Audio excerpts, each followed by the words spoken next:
লাউয়ের কচি ডগা পাতা দিয়ে চিংড়ি মাছের রেসিপি। লাউয়ের ডগা পাতা কেটে নিয়েছি, কড়াতে সর্ষের তেল দিয়ে চিংড়ি মাছ ভেজে নিচ্ছি।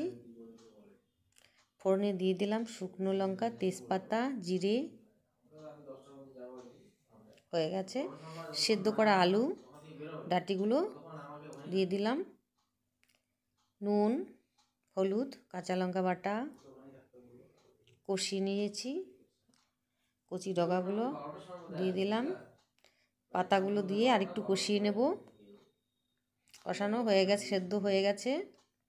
চিংড়ি মাছগুলো দিয়ে একটু নেড়ে ভাজা জিরে বাটা দিয়ে আরেকটু ভালো করে নেড়ে নামিয়ে নেব। কচি ডগা পাতা দিয়ে চিংড়ি মাছের রেসিপি।